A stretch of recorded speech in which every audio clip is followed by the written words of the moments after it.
Jake Morrison walked through the metal corridors of Kepler Station, his boots making soft sounds on the floor. He carried his datapad and a cup of something that tasted almost like coffee. The morning shift had just started, and cadets from 40 different alien species moved through the halls toward their classes. Jake was 22 years old, and one of only 15 humans at the Galactic Naval Academy. Most aliens avoided him. They called Earth a death world and treated humans like dangerous animals. Jake understood why. Earth had predators, diseases, and weather that could kill. Most alien species came from safer, gentler worlds. He entered the xenobiology classroom and took his usual seat in the middle row. A small alien named Quilnix settled into his seat 2 spaces away. Quilnix had gray skin and breathing tubes on his neck. He was nervous around Jake but tried to be friendly anyway. The classroom filled slowly. There were tall aliens with scales, floating aliens that glowed, and fuzzy aliens with too many legs. All of them whispered and glanced at Jake when they thought he was not looking. Lieutenant Commander Vrixthal stood at the front of the room. He was a Zentari, tall and covered in shiny scales that changed colors based on his mood. Behind him sat 3 large metal crates with air holes in the sides. The teacher clicked his tongue, and his translator device turned the sounds into words everyone could understand. Today we will study live specimens. These are Valkyran hunting cubs from a Class 7 danger world. The students shifted in their seats. A few made worried sounds. Jake felt his stomach tighten. Class 7 danger worlds were serious business. Earth was only Class 5. Whatever came from a Class 7 world would be extremely dangerous. Vrixthal opened the first crate. 3 small creatures tumbled out onto the floor. They looked like a cross between panthers and wolves, but with 6 legs instead of 4. Their fur was dark blue, almost black, and seemed to absorb the light around them. Their eyes glowed golden and looked far too intelligent for simple animals. Each cub was about the size of a golden retriever puppy, but they moved with a deadly grace. They prowled forward, their claws clicking on the floor. Every student in the room pressed back in their seats. Quilnix's breathing tubes fluttered rapidly with fear. The cubs moved toward the front of the classroom, sniffing the air. The teacher held up a small device that was supposed to control them. But the cubs ignored him completely. Then all 3 stopped moving at exactly the same moment. Their heads turned in perfect synchronization. They stared directly at Jake. Jake froze.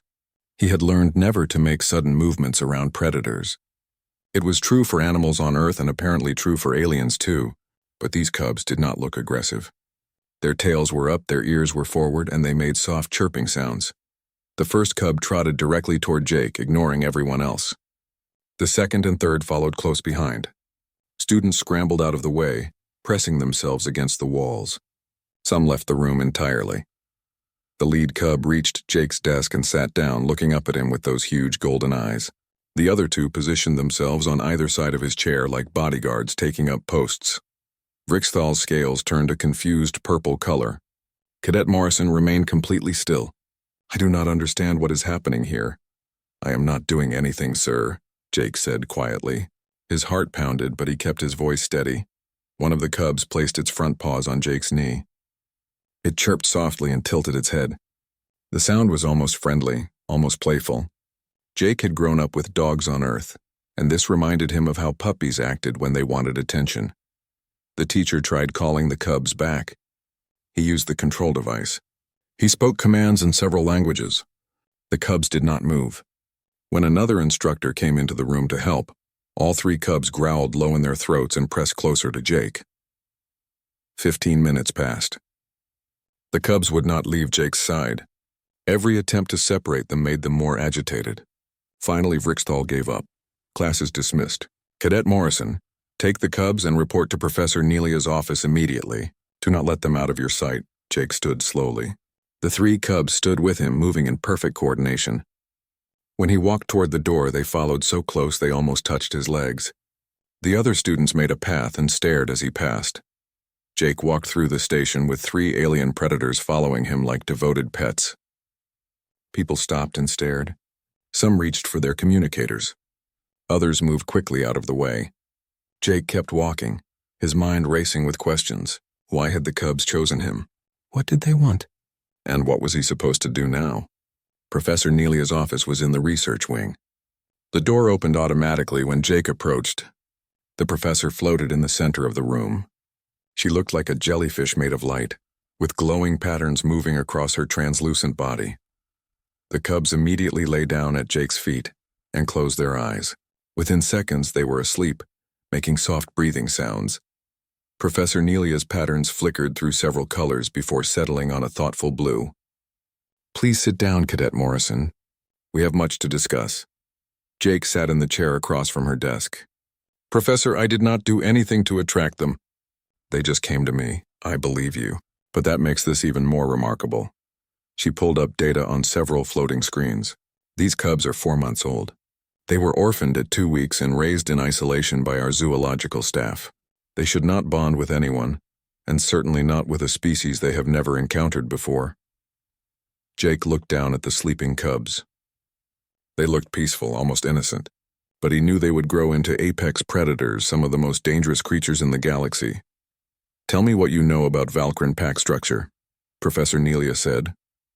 "Nothing, really. We did not study them in basic courses, because they are extremely rare and difficult to research. Valkyrin are obligate carnivores from Valkros Prime. Their world is so competitive that only the strongest and smartest survive to adulthood. They possess remarkable problem-solving abilities and an unusual trait. They can sense what researchers call hunter resonance in other beings." Jake leaned forward carefully. "What does that mean?" "Valkyrin can detect the predatory nature in other species instinctively. They recognize fellow apex predators across species boundaries." Professor Nelia's patterns shifted to amber. "Humans are classified as persistence predators, correct?" "Yes, that is what they taught us. Ancient humans hunted by following prey for hours or even days until the animal collapsed from exhaustion. We were not the fastest or strongest, but we never gave up. And you evolved on a world where your species competed with large carnivores for resources. You had to be intelligent and relentless to survive." The professor drifted closer. "These cubs recognize something in you, Jake. Something that registers as pack leader potential in their instincts." One of the cubs stirred and made a small sound. Without thinking, Jake reached down and scratched behind its ear. The cub leaned into his touch, made a contented sound, and went back to sleep. Professor Nelia watched this interaction carefully. The cubs were meant for a conservation breeding program on their homeworld, but separating them from you now could cause severe psychological damage. Valkyrin who lose their pack leader during the critical imprinting phase often develop serious behavioral problems. Are you saying I am stuck with them? I am saying we need to consult with multiple authorities. The breeding program coordinators, your military chain of command, and the station administration. Her patterns flickered with what might have been amusement. This is unprecedented in every way. A first-year cadet has accidentally become the primary caregiver for 3 endangered alien predators. Jake stared at the cubs. In a few months, each one would weigh over 200 pounds and possess the hunting skills of a perfect killing machine. His quarters were designed for one person. His class schedule was already demanding, and he was already considered strange by most of the other cadets. Then one of the cubs opened a sleepy eye, looked at him with complete trust, and closed it again. Something in Jake's chest tightened. These creatures had chosen him. They trusted him, and somehow, despite all the logical reasons to be terrified, he wanted to prove worthy of that trust. "What happens next?" he asked. "Next, we contact everyone who needs to know. We set up proper accommodations. We establish a care and training regimen, and we document everything because this has never happened before in the history of the Academy." Professor Nelia's patterns turned bright green. "Welcome to Practical Xenobiology, Cadet Morrison. I suspect your education is about to become far more hands-on than you ever imagined." Jake looked at the 3 sleeping cubs. Scout, he thought. Hunter, Shadow. The names came to him naturally, fitting each cub's personality based on just the few minutes he had observed them. "I will do my best," he said. "I believe you will. And Jake, this could change everything, not just for you but for how other species perceive humans. These cubs have chosen to trust a human. That trust could open doors that have been closed since your species joined the Academy." Jake had come to Kepler Station to prove humans belonged among the stars. He had expected to do that through. 3 weeks had passed since the cubs chose Jake as their pack leader. The station administration had approved temporary housing modifications, expanding his quarters to accommodate 3 rapidly growing predators. Jake had learned more about Valkyran behavior in those 3 weeks than most xenobiologists learned in years of study. He walked across the main campus quad with Scout, Hunter and Shadow trotting beside him in formation. Scout was the adventurous one, always investigating new smells and sounds. Hunter possessed an intense focus that made him notice the smallest details. Shadow moved quietly and seemed to anticipate Jake's intentions before he acted on them. Other cadets stopped to watch them pass. Some still looked nervous, but many now showed curiosity instead of fear. The Cubs had become a familiar sight on campus, and their disciplined behavior impressed even the skeptics. "Morrison, hold on a second." Jake turned to see Lisa Grant jogging toward them. She was a fellow human cadet, one of the few who had approached him after the incident instead of avoiding him. Her engineering skills were legendary among the first-year students, and her friendly personality made her popular across species boundaries. Lisa slowed to a walk and smiled at the Cubs. "Hey there, fuzzy terrors," Scout chirped and bumped his head against her hand. She had learned the proper way to greet them, moving slowly and letting them initiate contact. The Cubs tolerated her presence, which was more than they allowed most people. "Are you coming to the human mixer tonight?" Lisa asked. "We have got about 20 people confirmed. It would be good to see you there." Jake hesitated. The truth was, he had been spending so much time with the Cubs in his studies that he barely socialized with other humans anymore. "I have a training session with Professor Nelia at 6. Not sure how long it will run." "Jake, you need to hang out with your own species sometimes. We miss you." Lisa knelt down and Hunter came over to sniff her carefully. "The Cubs are important, but so is maintaining connections with other humans. You are becoming isolated." She was right, and Jake knew it. He had found purpose in belonging with the Cubs, but that should not mean abandoning his human relationships. "Okay, I will come after the training session, even if it is late." "Good. Because people want to hear about your work directly from you, not from rumors and news reports." Lisa stood and brushed off her uniform. "You are kind of famous now, you know. The human who bonded with alien predators. Every human at the academy feels a little bit proud when they see you and the Cubs together." Jake felt his face heat. "I am just doing what needs to be done. You are proving that humans can contribute something unique to the Alliance. That is not just doing what needs to be done. That is pioneering." She checked her chronometer. "I have got to get to class. See you tonight." As Lisa walked away, the Cubs suddenly went rigid. All three stared at something across the quad. Jake followed their gaze and felt his stomach sink.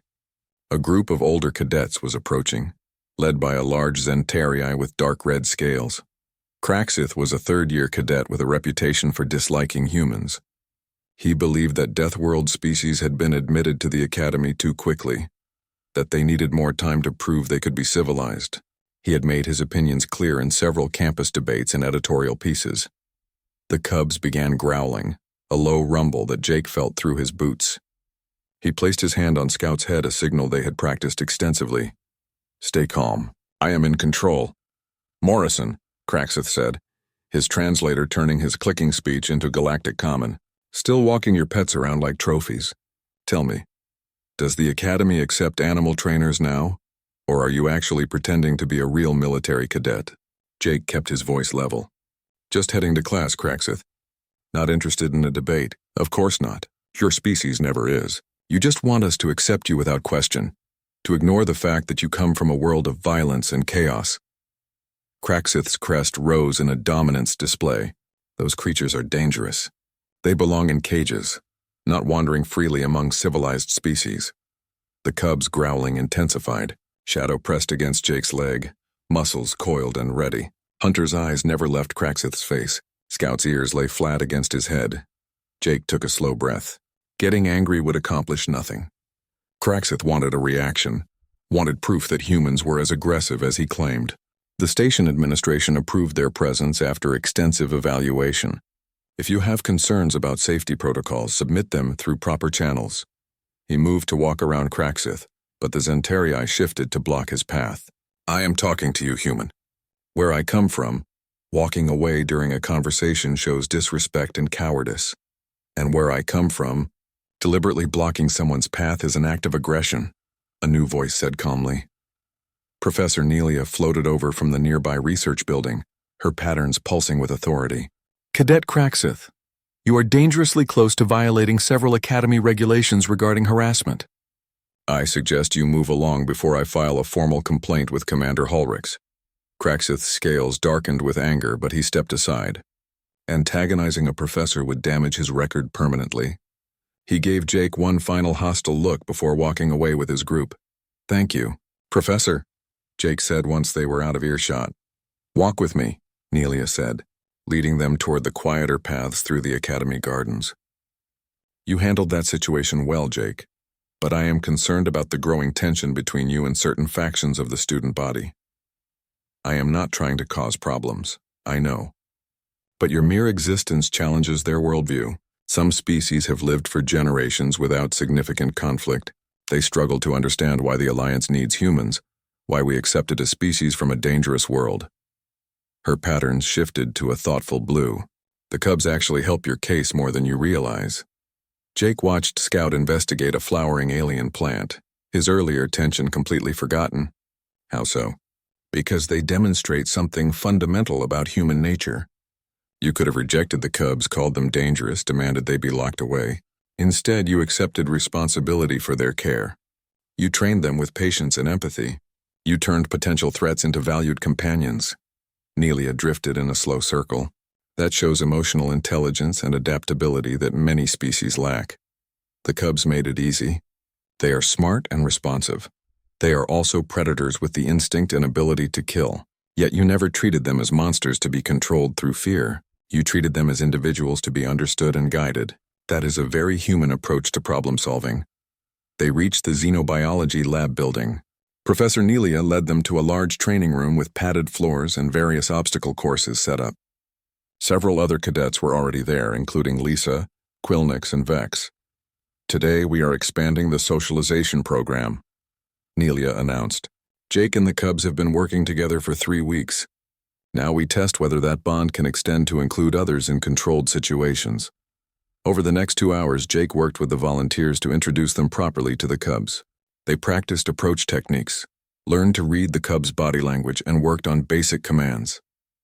Quilnix was nervous at first, his breathing tubes fluttering constantly, but Scout's patient acceptance helped him relax. Lisa proved to be a natural. She moved with confidence but not aggression, and all 3 Cubs responded well to her calm energy. By the end of the session, she was running simple exercises with them under Jake's supervision.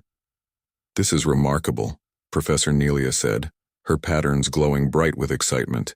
"The Cubs are accepting guidance from other species when you are present. That suggests their pack structure includes you as the alpha, but allows for subordinate pack members." Jake felt a surge of pride watching his Cubs work successfully with others. They were learning to trust, to cooperate, to be part of something larger than just their immediate bond with him. After the session, Jake and Lisa walked toward the Human Student Center together. The Cubs followed, tired but content from the training.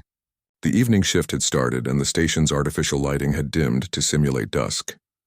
"That was incredible," Lisa said. "I never imagined I would be giving commands to alien predators and having them actually listen." "They were listening to you through me," Jake explained. "They trust me and they can sense that I trust you. It is like pack hierarchy. As long as I signal that you are safe and part of the group, they accept you." Still amazing.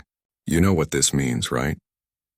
If we can teach other species to work with dangerous predators safely, it opens up all kinds of possibilities. Conservation programs, research opportunities, even military applications. Jake frowned. "I do not want the Cubs to become weapons. I am not talking about weapons. I am talking about partnership. The way humans partnered with dogs and horses back on Earth. Cooperation between species with different strengths." She smiled. "You are building something important here, Jake. Do not underestimate it." They reached the student center where music and voices spilled out into the corridor. The human mixer was in full swing. Jake felt a moment of hesitation. He had spent so much time focused on the Cubs that he felt disconnected from normal social situations. "Come on," Lisa said, pulling him toward the entrance. "Your pack is waiting." The combat training facility buzzed with activity as cadets prepared for their exercises. Jake Morrison adjusted his training uniform and checked his equipment one final time. He had been paired with a mixed species squad for today's tactical simulation, and he wanted to make a good impression. His team consisted of Lisa, two Pillaran cadets named Vex and Quilnix, and a Trilaxian named Mora who floated like Professor Nelia, but with different colored patterns. They had been working together for 2 weeks and had developed decent coordination despite their different physiologies and combat styles. The cubs were in the xenobiology lab with Professor Nelia. They had training of their own scheduled, working on problem-solving exercises and social interaction drills. Jake felt their absence like a missing limb, but he knew they needed time apart to develop properly. The training facility used holographic technology to create realistic combat scenarios without actual danger. Weapons were energy dampened, delivering feedback through suits but causing no real harm. The goal was to teach tactical thinking, team coordination, and decision-making under pressure. Jake's squad entered their designated training zone. The holographic environment materialized around them, creating an urban landscape with buildings, streets, and multiple objective points marked in glowing colors. Their mission was to capture 3 objectives before the opposing force. Standard dispersal pattern, Jake suggested. Lisa and Vex take the eastern approach, Quilnix and Mora take the western. I will move through the center and coordinate. The team nodded agreement and moved into position. For the first few minutes, everything went smoothly. They captured the first objective with minimal opposition from the holographic enemies. The second objective required more coordination, but they succeeded. Then everything changed. Alarms blared, but not the normal training simulation alerts. These were real emergency alarms that overrode the training program. The holographic environment flickered and disappeared. All cadets exit training scenarios immediately. Commander Hulrich's voice boomed through the facility speakers. This is not a drill. Security breach in Sector 7. All personnel report to emergency stations. Jake's team rushed out of the facility, joining hundreds of other cadets flooding into the corridors. Emergency lights flashed, and security personnel ran past with weapons drawn. Something serious had happened. In the chaos, Jake lost track of his teammates. The crowd swept him along toward the designated emergency gathering points. But then he remembered something that made his blood run cold. The cubs were in Sector 7. The xenobiology labs were in the research wing. Sector 7. Jake fought against the flow of cadets, pushing toward the research wing instead of away from it. A Zentari security officer tried to stop him. Cadet, you are going the wrong direction. Emergency protocols require all non-essential personnel to evacuate. My cubs are in Sector 7, Jake said, trying to move past. That is exactly why you need to evacuate. The containment breach involves a dangerous predator. Security is handling it, Jake stopped. What kind of predator? The officer hesitated, then apparently decided Jake had a right to know since his cubs were potentially in danger. A Kreth hunting adult. Escaped from high-security zoological containment. Level 9 threat classification. Jake's stomach dropped. Kreth were among the most dangerous creatures in known space. They were massive, intelligent, and nearly impossible to stop without lethal force. And one was loose in the same section where his cubs were training. He ducked under the officer's reaching arm and ran toward Sector 7. Behind him, the officer shouted for him to stop, but Jake did not slow down. The cubs needed him. That was the only thought that mattered. The research wing corridors were empty except for emergency lights casting red shadows everywhere. Jake heard something in the distance, a sound that might have been a scream cut short. He ran faster. He burst through the door of the xenobiology lab to find Professor Nelia hovering near the entrance, her patterns pulsing with alarm colors. The cubs were behind her, pressed together with their ears flat and tails low. They were terrified but holding their ground. Jake, thank goodness, Nelia said, her voice tight with fear. The breach, it is not an external threat. Something escaped from the maximum security containment area, a Kreth hunting adult. Jake had studied Kreth in his xenobiology courses. They were reptilian predators from a world even more dangerous than Earth or Valkros Prime. Adult Kreth stood 3 meters tall, weighed over 400 kilograms, and possessed hunting instincts refined over millions of years of evolution. They were territorial, aggressive, and considered shoot-on-sight threats if encountered outside containment. How did it escape? Jake asked, moving to the cubs. They immediately pressed against him, drawing comfort from his presence. Unknown, but it is between us and the main evacuation route.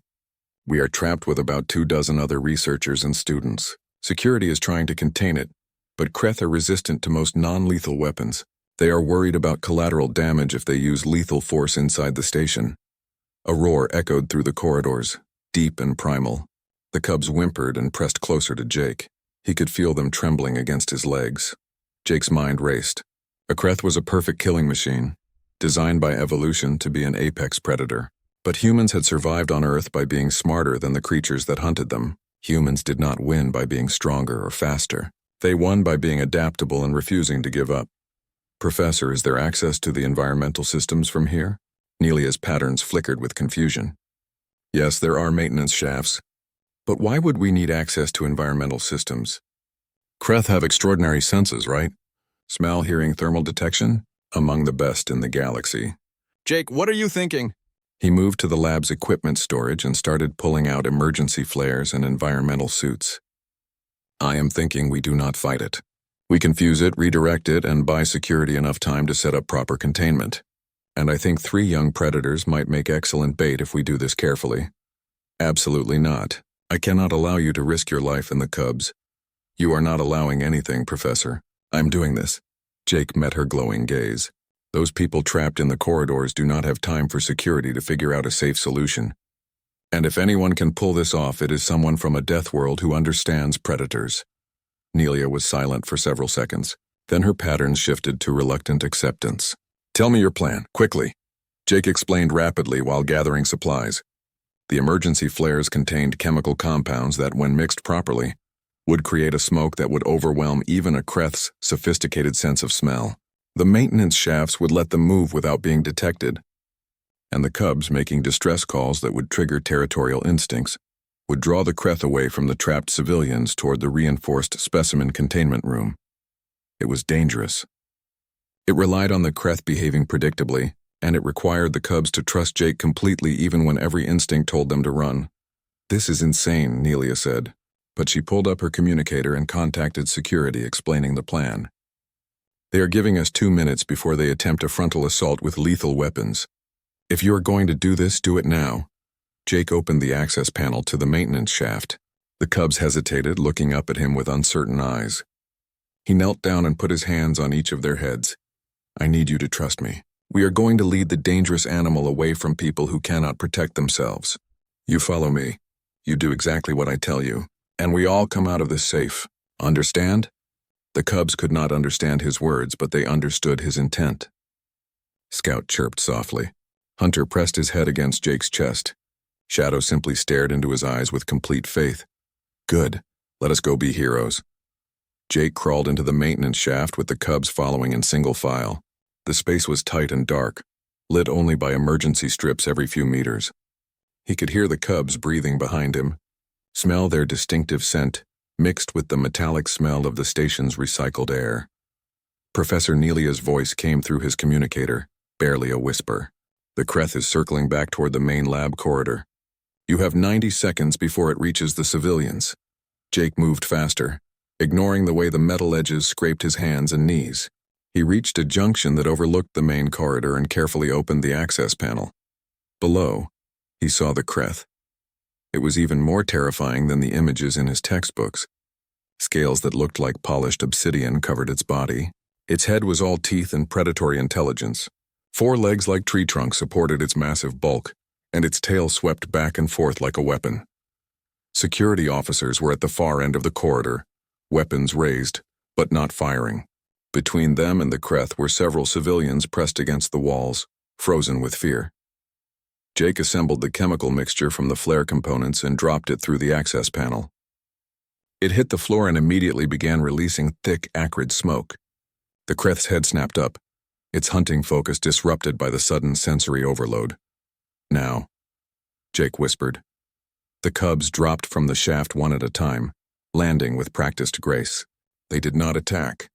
That would have been suicide.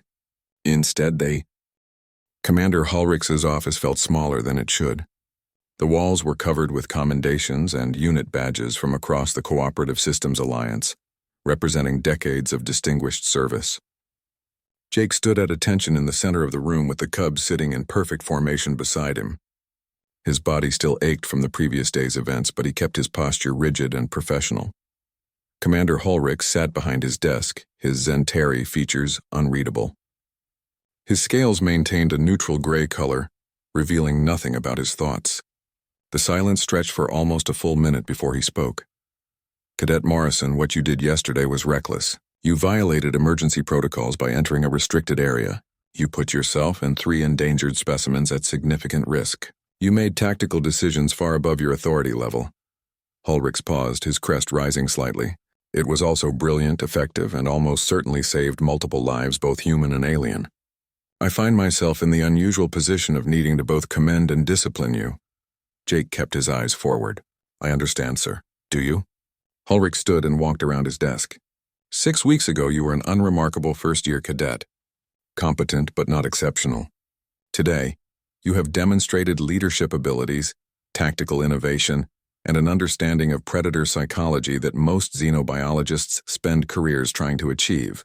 The question I must answer is whether this represents your true potential or a lucky outcome under extreme circumstances. Jake chose his words carefully. Sir, I believe it is both. The pressure brought it out, but the capability was always there. Working with the Cubs has taught me things the standard curriculum never could. About reading body language. About making decisions with incomplete information. About building trust across species barriers. Ulrichs nodded slowly. I have received 3 formal requests regarding your future. First, Professor Nelia wants you transferred to an accelerated xenobiology program. She argues that your practical experience is too valuable to waste on standard coursework. Second, the Valkros Prime Conservation Authority wants you to continue raising the Cubs as part of a new interspecies cooperation initiative. Third, the Tactical Instruction Department wants you to develop training modules on asymmetric threat response. Jake felt his eyes widen, despite his attempt to maintain composure. Sir, I am only a first-year cadet. A first-year cadet who outsmarted a Kreth using 3 juveniles, improvised chemistry, and predator behavioral psychology. Do not underestimate what you accomplished. Ulrichs's crest flared with what might have been approval. However, all 3 requests ignore something fundamental. Your own preferences. What do you want, Cadet Morrison? It was a question Jake had been asking himself since the Cubs first chose him. He looked down at Scout, Hunter, and Shadow. They looked back with absolute trust. Then he met Commander Ulrichs's gaze. I want to finish my academy education properly, sir. But I also want to continue working with the Cubs. Not just for the conservation program, but to prove that cooperation between species can work even when those species seem incompatible. I want to help other cadets see that humans bring unique perspectives to the Alliance. That being from a death world means we understand survival, adaptation, and forming unlikely partnerships. Ulrichs was quiet for several seconds, a diplomatic answer that commits to everything while promising nothing specific. You are learning political skills along with tactical ones. He returned to his desk and pulled up a holographic document. Here is what I am prepared to authorize. You continue standard coursework with modified scheduling to accommodate the Cubs. Professor Nelia supervises a formal research project that you co-lead. The tactical department may consult with you, but any training development waits until your 2nd year at minimum. The Cubs remain with you provided your performance stays acceptable in all areas. Thank you, sir. I will not disappoint you. See that you do not. Ulrichs's scales shifted to a slightly warmer tone. Dismissed. And Morrison, you have changed some opinions around here, including mine. Continue proving the skeptics wrong. Outside the commander's office, Jake found a crowd waiting. Lisa was there along with Quilnix, Vex, Mora, and several other cadets from various species. Even some students he had never spoken to before had gathered. But the most surprising presence was Kraxith. The large Zentari stood slightly apart from the others, his scales displaying a submissive coloration that Jake had never seen from him before. As Jake emerged, Kraxith stepped forward. Cadet Morrison, I wanted to offer a formal apology for my previous behavior. I allowed prejudice to cloud my judgment of your character and capabilities. What you did yesterday demonstrated courage and intelligence that I failed to recognize. I was wrong about humans. I was wrong about you. I request permission to observe your training sessions with the Cubs so that I might learn from your methods. The corridor went silent. Everyone knew about the antagonism between Jake and Kraxith. This public apology represented a significant shift. Jake felt Lisa's elbow nudge him gently, reminding him to respond. I accept your apology, Kraxith, and yes, you are welcome to observe the training sessions. The more people who understand the Cubs, the better for everyone. Jake extended his hand in the human gesture of reconciliation. After a moment's hesitation, Craxith grasped it with his scaled hand. The other cadets erupted in approving sounds, each species expressing encouragement in their own way. It was a small moment, but it felt significant. A bridge built from understanding rather than conflict. Lisa pulled Jake aside as the crowd dispersed. "Do you realize what just happened? Craxith is one of the most vocal anti-human voices at the Academy. If he can change his mind, others will follow." "Or he is just being political," Jake said, though he hoped that was not true. "Does it matter? Even if it starts as politics, working together might turn it into genuine respect." She started walking toward the observation deck. "Come on, you need to decompress. Yesterday was intense." They walked in comfortable silence, the cubs trotting beside them. The observation deck was nearly empty at this hour, offering a clear view of the planet rotating below. Jake sank into one of the chairs designed for human proportions, and the cubs immediately arranged themselves around him. "What are you thinking about?" Lisa asked. "About how strange life is. 2 months ago, I was just trying to get through my classes without causing problems. Now I'm apparently some kind of symbol for human-alien cooperation. It feels surreal." "You are building something important, Jake. Not just with the cubs, but with how you interact with everyone. You stay calm when provoked. You find creative solutions to problems. You show empathy toward other species even when they do not show it to you." Lisa smiled. "That is what makes you a good representative for humanity. Not because you are perfect, but because you keep trying to do the right thing." Jake's communicator chimed. Multiple messages arrived in quick succession. Professor Nelia wanted to schedule a research meeting. The Human Student Association wanted him to speak at an event. Several news organizations requested interviews, and his mother had sent another message asking how he was doing after seeing reports about the Kreth incident. "It is not going to stop, is it?" Jake said, looking at the flood of notifications. "The attention, the expectations, the scrutiny. Probably not. You are news, Jake. The human who bridges species gaps, but you do not have to do it alone." Lisa gestured to the cubs. "You have got your pack, and you have got the other humans here who support you. Lean on us when you need to." They sat together watching the stars through the observation deck's transparent ceiling. The cubs dozed in the afternoon station cycle, their earlier fear completely forgotten. To them, yesterday's events were already in the past. They lived in the present, trusting Jake to handle whatever came next. His communicator chimed again. This time it was Commander Holrix forwarding a message from Earth Defense Fleet Command. Jake opened it with curiosity. The message was from a Captain Richard Hayes. It congratulated Jake on his actions during the Kreth incident and expressed interest in his approach to asymmetric problem-solving. The captain mentioned that Earth Defense Fleet was developing programs focused on non-traditional tactics and asked if Jake might be interested in discussing opportunities after graduation. "That is a big deal," Lisa said, reading over his shoulder. "Earth Defense Fleet does not reach out to first-year cadets unless they see serious potential.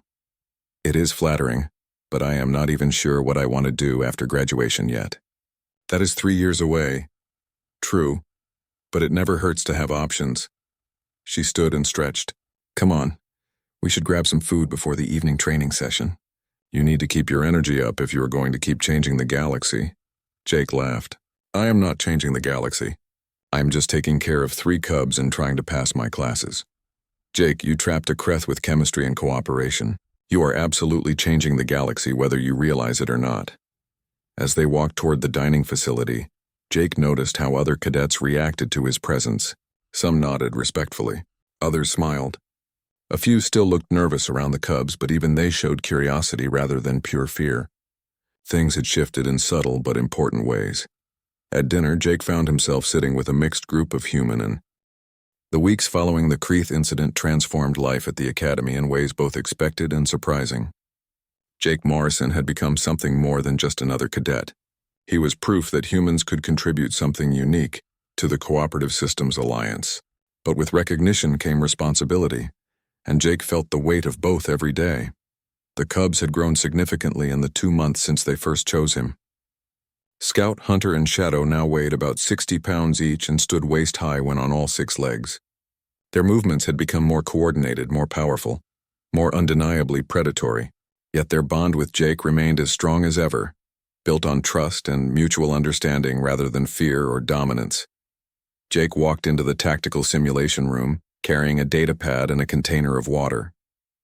Today marked the 4th week of his new training program, designed in consultation with Professor Nelia and Commander Hulrix. The goal was ambitious but necessary. They would teach cadets from various species how to work safely and effectively with predators from dangerous worlds. The current group included Lisa, Quilnix, Vex, Mora, and Kraxith. The Zentari's transformation from antagonist to dedicated student had been remarkable. He attended every session, asked thoughtful questions, and showed genuine interest in understanding rather than judging. Today we focus on communication under pressure, Jake announced to the assembled cadets. The Cubs and I will demonstrate coordinated movement in a stress scenario. Then each of you will practice with them individually. Remember, they respond to confidence and clear intent. Fear is natural, but panic disrupts communication. He turned to the Cubs. Formation Delta. Execute. The 3 Valkyrin moved instantly into a triangular defensive formation. Scout took point, his ears forward and alert. Hunter and Shadow flanked him, eyes scanning for threats. It was a pattern they had practiced hundreds of times, now executed with fluid precision. Notice how they maintain visual contact with each other and with me, Jake explained. Pack coordination requires constant awareness. They trust me to direct them, but they also trust each other to hold position. That dual trust creates stability. Over the next hour, each cadet worked with the Cubs under Jake's supervision. Quilnix's initial nervousness had transformed into cautious competence. Vex moved with natural confidence that the Cubs respected. Even Mora, whose floating movement pattern was completely unlike anything the Cubs had encountered in nature, managed to establish rapport through patient consistency. Kraxith proved surprisingly adept. His natural authority translated well to predator interactions, and the Cubs responded to his calm assertiveness. Jake watched as the Zentari successfully guided all 3 Cubs through a complex obstacle course, using only voice commands and hand signals. Excellent work, Jake said as Kraxith finished. You have a natural talent for this. Kraxith's scales shifted to a pleased bronze color. I am learning to see strength in forms I previously dismissed. These Cubs are formidable but also teachable. That combination requires respect rather than fear. As the training session concluded, Commander Hulrix entered with another officer. This one was human. Wearing the insignia of Earth Defense Fleet, Jake recognized the rank immediately. Captain, Cadet Morrison, a moment of your time, Hulrix said. Jake stood at attention. The Cubs moved to flank him automatically, a protective formation they adopted whenever Jake interacted with authority figures. Yes, sir. This is Captain Richard Hayes from Earth Defense Fleet Command. He has traveled from Sol System specifically to speak with you. The human captain was older, maybe 50, with gray at his temples and the weathered look of someone who had spent years in space. He smiled and offered his hand. At ease, Morrison. I am here in a semi-official capacity. More curiosity than formal business, Jake shook his hand. Sir, I am honored but confused. I am just a first-year cadet. A first-year cadet who has published groundbreaking xenobiology research, trapped a Kreth using improvised tactics, and established the first successful cross-species pact bond between humans and Valkyrin. I would hardly call that just anything. Hayes knelt down, examining the Cubs with evident interest. May I? Scout, Hunter, Shadow. Guest protocol, friendly. The Cubs relaxed slightly, allowing the captain to approach. Hayes moved with the careful confidence of someone familiar with dangerous animals. He extended his hand palm down, letting the Cubs sniff before attempting to touch. Scout chirped and bumped his head against the captain's hand. Remarkable, Hayes said, straightening. I have read your research paper, Morrison. Multiple times, actually. But I am more interested in the tactical applications. Your coordination with the Cubs during the Kreth incident demonstrated a level of interspecies teamwork that our strategists find fascinating. Sir, I was just trying to keep people alive. There was no grand tactical thinking involved. That is exactly what makes it interesting. You saw an immediate problem and solved it using available resources in ways no one else considered. That kind of adaptive thinking is valuable. Hayes pulled out a data pad. This is not a formal offer, just information for you to consider. Earth Defense Fleet is establishing a program focused on asymmetric tactics and unconventional problem solving. We want officers who can think outside traditional parameters. Your name keeps appearing in those discussions. Jake took the data pad and skimmed the contents.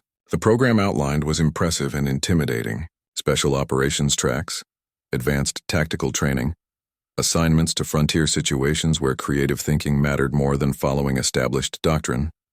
Sir, I appreciate this, but I still have 3 years of academy education to complete, and the Cubs need stability during their development, which is why I am sharing information, not making demands. Finish your education. Continue your research. Keep building those bridges between species. When you graduate, if special operations interests you, we would be glad to have you. Hayes saluted casually. You are doing Earth proud, Morrison. Keep up the good work. After the captain departed, Commander Hulrix remained. He studied Jake with an expression that might have been approval. That was quite an opportunity he presented. Yes, sir, though I'm not sure I am special operations material. You trapped a Kreth with 3 juveniles in chemistry, Morrison. If that does not indicate special operations aptitude, I am uncertain what would. Hulrix's crest rose slightly. However, Captain Hayes is correct that you should focus on education first. How are your standard courses progressing? Jake grimaced. Navigation remains challenging, and I am behind on astrophysics assignments. Then I suggest spending less time being famous and more time studying. Talent means nothing without discipline. Dismissed. Outside the tactical facility, Lisa waited with her usual knowing grin. Let me guess. Someone important told you how amazing you are and dangled future opportunities. Am I that predictable? You are that good at what you do and people notice. The question is what you want beyond the immediate future. She fell into step beside him, the Cubs trotting along in formation. You have changed the conversation about humans at this academy. Where do you want to take it next? It was a fair question. Jake had arrived with simple goals. Graduate, serve honorably, represent Earth well, but the Cubs had expanded those goals into something larger and less defined. I want to finish what we started, Jake said finally. The Cubs will reach full maturity in 8 to 10 months. I want to see them through that transition. Make sure they are healthy and ready for whatever comes next, whether that is returning to Valkros Prime or staying as part of the new conservation program here. And after that? After that, I figure it out. Maybe special operations, maybe xenobiology research, maybe something completely different. But whatever it is, I want it to involve building connections between species, showing that cooperation is possible even between unlikely partners. They walked across the main quad toward the residential section. Other cadets waved or nodded in greeting. The fear and suspicion that had greeted Jake during his first weeks had transformed into curiosity and respect. The change was subtle but undeniable. I have been thinking about starting my own research project, Lisa said. Something focused on human engineering approaches applied to alien technology systems. Following your example of finding unique human contributions to interspecies cooperation. That sounds ambitious, says the person who accidentally became the galaxy's expert on Valkyran psychology. She laughed. We humans need to stick together, Jake. Keep showing them what we can do when we think differently. They reached the dormitory complex where their quarters were located. Jake's rooms had been extensively modified to accommodate the growing Cubs. Reinforced walls, specialized climate control, and custom feeding equipment took up most of the space. But it felt more like home than his original sterile quarters ever had. Human student gathering tonight, Lisa reminded him. Nothing formal, just socializing. You should come. You spend so much time with the Cubs that you barely interact with other humans anymore. I will try. I need to finish that astrophysics assignment first. Education before socialization. Good priorities. She scratched Scout behind the ears. See you later, pack leader. Inside his quarters, Jake fed the Cubs their carefully balanced meal and settled at his desk to study. The astrophy,